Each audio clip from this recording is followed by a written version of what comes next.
गए।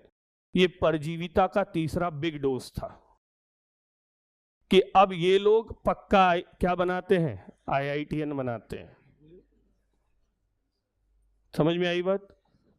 तो हमने वहां पर जो भी तैयारी की और वहां बोला गया अपना दिमाग जो मास्टर ने समझाया है वही पढ़ना, अपने मन से।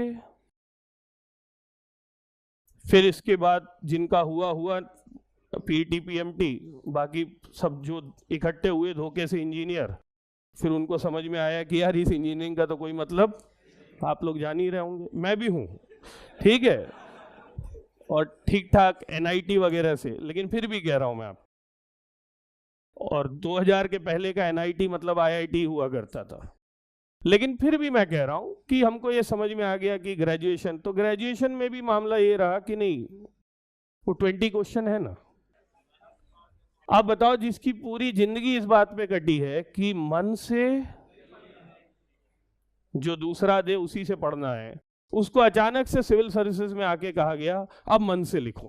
अब उसको ऐसा लगता है जैसे किडनी मांग ली, क्योंकि उसको मन से लिखो तो मतलब ऐसा है उसके लिए, बोले मैं साहित्यकार नहीं बन जाता मन से लिखना आता तो 80% लोगों के हाथ पांव फूल जाते हैं सिविल सर्विसेज में आके, क्योंकि जो पूरी जिंदगी तन से लिखा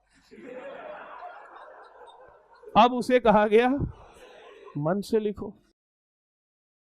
और किसी भी क्लास में यदि आप बोल दो एक काम करो अपने बारे में 5 लाइन मन से लिखो, तो ना लिख पाएंगे 50%, यहां मैं गारंटी दे रहा हूं।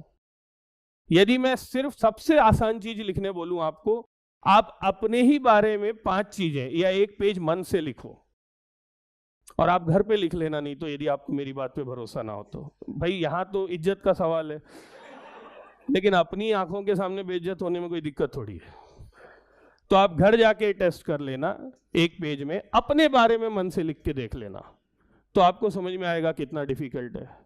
And this exam is all about मन से लिखो, 200 शब्दों को मन से लिखो। अच्छा, माहौल भी ऐसा है देश में कि मन की बात हमारी कोई ना सुने। हाँ, वहां पे भी परजीविता है, मेरे मन की बात सुनो वाली।